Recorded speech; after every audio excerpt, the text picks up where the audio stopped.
Hello and welcome back to another video. This one is on the Max Attack build.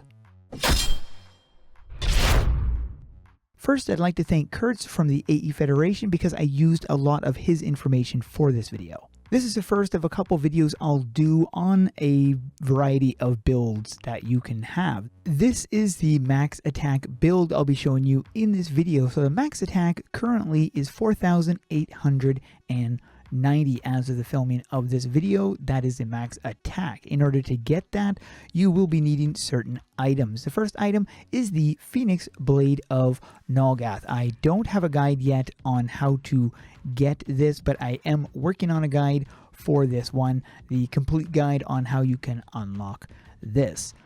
Then we have the Lotus Defender armor. And now keep in mind, these all have to be capped right out. So the Lotus Defender is found right in here. You can talk to Roland in the social district, and in the Lotus Defender at the very bottom, you're going to find the Lotus Defender armor. This is scaled gear currently requiring level 37, it says, because it's always scaled one level below you.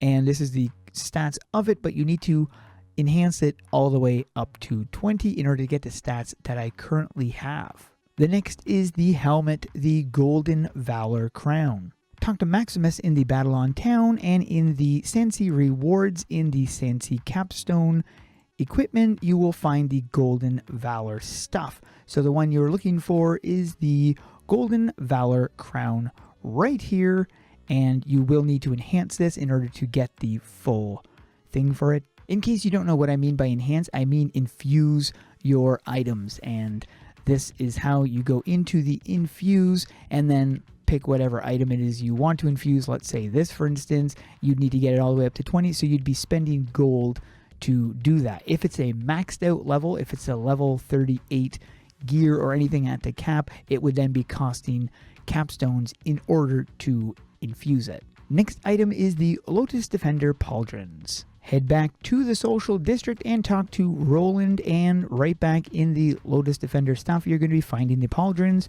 right here. Again, you need to infuse it all the way to get the best stats for it. The last item you need is the Vampirate Glove, and you can get those by heading to the House of Oddities. And then you're going to be interacting with the guitar right here and go to this Skull Punch Island. If you don't have this unlocked, you need to do a small quest thing to get access to this island, and you're going to be heading over this direction. Let me just fast travel, not fast travel, I mean use my travel form. So right over here you've got these guys, the Vampirate Swashbuckler and the other one, the Cannoneer, and just repeatedly kill those things until you finally get the gloves. Once you get the gloves, be sure to max it out 20 out of 20 so that you get the most potential stats out of the gloves. And then you can use whatever you want for the belt, cape, and boots, because those do not give any attack stat boost. However, depending on what style you're going for, whether you're going for more offense or more defense, you would then base it. So for me, I went with the Fiend Hunter belt. Previously, I was using the Corrupted Fiend belt because of the armor and evasion, but then I thought I could get more oomph with the haste. So I decided to go with some more haste instead of more armor. But if I'm in a situation where I feel armor is going to be more beneficial, I would easily swap these two out. So if you want a little bit more defense, go for the Corrupted Fiend belt. If not, go for the Fiend Hunter belt. In case you're wondering where those are, you're going to be heading to the Nulgath Saga in the Celadon Forest. And for the Corrupted Fiend belt, you're going to be heading to the monastery, and you'd be going into this challenge right here. This is the one that has the Corrupted Fiend belt.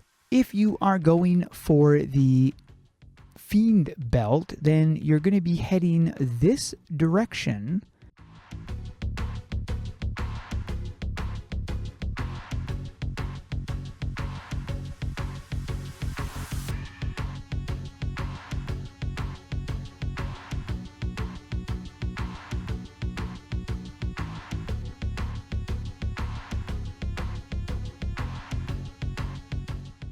Got stuck on the wall. Oh, come on. Really? stuck on invisible walls too.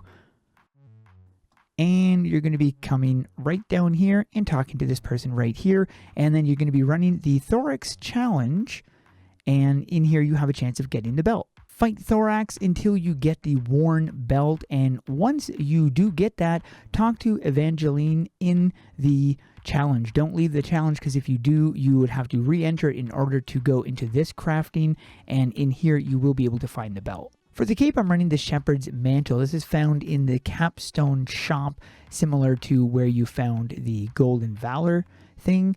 But there are better capes than this, but they are dropped from the daily, not dropped from the daily, you need to craft them from the daily bosses. I decided not to show them in this video, as there's like a cycle of like 10 or 12 days that have to go past in order to get back to those things. So I decided not to showcase those. Again, it doesn't really change the stats very much. It doesn't change the stats when it comes to the attack, just when it comes to the other stuff. So I went with this because it had, you know, fairly balanced build. You could go with the Vampirate Cape, 760 power. Another decent option would be the Corrupted Fiend Spiked Mantle. This gives you some really good evasion and some decent haste, although it does take a hit in the crit department. For the boots, I went for the Fiend Hunter boots, and that's because it had really good evasion and good haste, although it did take a hit in the armor department. If you are wanting more armor, then you would go for the Lotus Defender stuff, because the Lotus Defender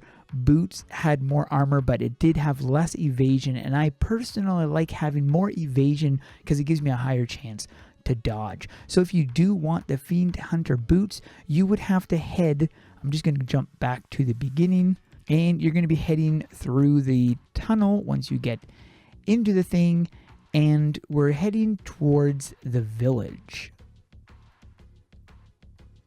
But right here, we're actually going to be deviating and going up towards the pond, because you're going to be talking to this person right here. This is the Hydra Challenge, and in the Hydra Challenge, you have a chance of getting the Worn Fiend Hunter boots. Once you have the worn boots, you can then talk to her and then craft yourself the boots right here. So there we go. That is it for this one. Now, if I missed any items, let me know in the comments below what replacement items I should have used. If you've made it this far into the video, post a secret word sponge into the comments below. For the set of the day, I'm going to this one right here. It's dark and menacing and made it into the set of the day. That is it for this one. Hope you guys enjoyed. Thanks for watching. Keep those swords swinging.